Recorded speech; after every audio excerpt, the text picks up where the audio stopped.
Dober dan, sem Pavla Jakopič, članica Kulturnega društva Ambrus.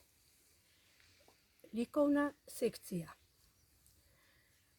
Vsako leto prirejamo likovne delavnice za odrasle in otroke, predvsem v tednu ljubiteljske kulture.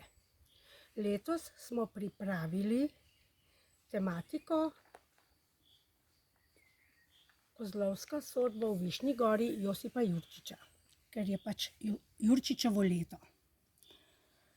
Za lažje razumevanje tematike sem pripravila kratek povzetek zgodbe in narisala ilustracije.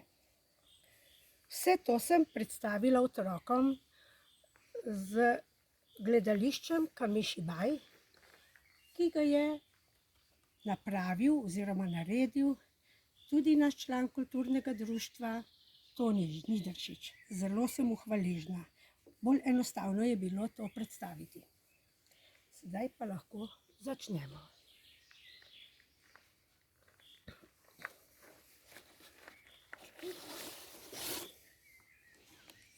V Višnji gori so pred mnogimi leti živeli Lukaš Drnulja, njegov prijatelj Andraž Slamorezec, seveda Lukaš pa je imel še svojega kozla po imenu Lisec.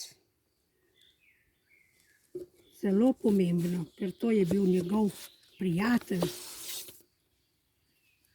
Nekega dne je Lukaš nabiral listje za svojega kozla Lisca, medtem pa je Lisec pobegnil pred vaškimi psi, ki so ga nadlegovali, če so ga le zalotili. Takole, bomo dali naprej, ali? Je v redu, takole. Lisec je bežal, kar so ga nesle noge, skozi naselje, tam se je ustavil pri veliki leseni ograji in zagledal čudovito zelenjavo. Notri je bila solata, zelje. Uspel se je na leseno ograjo in poželjivo gledal zelenjavo, kako bi vendarle do nje prišel. Ta čas pa ga zagleda lastnik, in to je bil Andraž Slamorezec. Se je razhudil, ko je zagledal Lisca, kako moleduje za njegovo zelenjavo, šel pokol, da ga bo namlatil, medtem pa pride Lukaš, da bo branil svojega kozla, da ga ne bi kdo premlatil, to pa že ne bi dovolil. In potem je prišlo do spora, ker ona dva nista bila dobra prijatelja, dolgo sta bila v slabih razmerah. In Andraž je odločil tako, da bo tožil Lukaža in njegovega kozla Lisca. Zbral je vso sosesko, sodnike, župana in vso mestno gospodo, da pridejo na razpravo.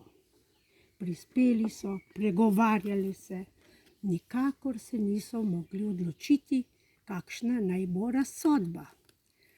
Ne in se pregovarjajo in niso prišli do zaključka.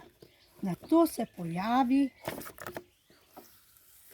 berač Frele Krivostegno Brichtneš. Ja, so rekli, naj pa on razsodi, naj on pove, kako sodimo kozlu Liscu in Lukažu. Bil je za to. Razmišljal in čez nekaj časa odloči.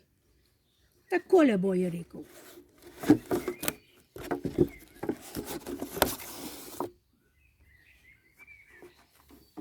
Kozla se bo 9-krat po njegovi senci s kolom namlatilo, Lukaš pa bo moral gledati z zavezanimi očmi. Joj, to je bila ta prava razsodba. In Andraž Slamorezec je bil tako vesel, da je skakal od veselja. To je bila kratka zgodba za ponazoritev kaj naj bi otroci slikali. Hvala. Takole.